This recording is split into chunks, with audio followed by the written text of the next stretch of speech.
અમદાવાદમાં પોલીસે બાળક તસ્કરીનો પર્દાફાશ કર્યો છે। નોબલનગર પાસે બાળક સાથે 3 વ્યક્તિઓ ઝડપાયા। ક્રાઇમ બ્રાન્ચે નવજાત બાળક સાથે 3ની ધરપકડ કરી છે। વંદના પંચાલ, સુમિત યાદવ, રોશન અગ્રવાલની ધરપકડ કરવામાં આવી છે। હિંમતનગરથી યુનુસ પાસેથી રૂપિયા 3.65 લાખમાં બાળક ખરીદ્યું હતું।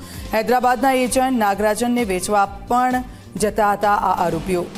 તો આપ જુઓ, પોલીસે બાળક તસ્કરીનો આ પર્દાફાશ કર્યો છે। અમદાવાદ પોલીસે અને આખી આ ચેન કઈ રીતે ઓપરેટ થઈ રહી છે તેને લઈને પણ હવે તપાસ શરૂ કરવામાં આવી છે। નોબલનગર પાસે બાળક સાથે 3 વ્યક્તિઓને ઝડપી પાડ્યા છે। ક્રાઇમ બ્રાન્ચે આ 3 આરોપીઓ છે તેમને ઝડપી પાડ્યા છે। નવજાત બાળક સાથે 3ની ધરપકડ કરવામાં આવી છે। વંદના પંચાલ, સુમિત યાદવ અને રોશન અગ્રવાલની ધરપકડ થઈ છે।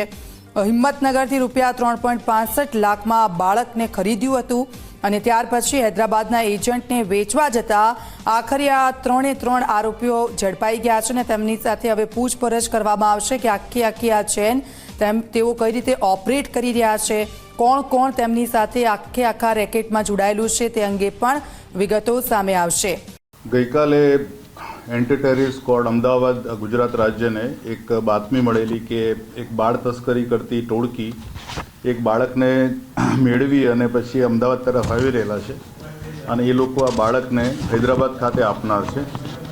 આ જે મળેલ બાતમી જે છે એ અમદાવાદ ક્રાઇમ બ્રાન્ચને આપવામાં આવેલી અને આ બાતમી અનુસંધાને અમદાવાદ ક્રાઇમ બ્રાન્ચની ટીમ દ્વારા સર્વેલન્સ ગોઠવવામાં આવેલું અને એ સર્વેલન્સ દરમિયાન જે વિગત મળેલી હતી આ જે બનાવ સંબંધે એ અંગે એક અર્ટિગા કારમાંથી 3 આરોપી અને એક 15 દિવસના બાળકનું એને બચાવવામાં આવેલા છે।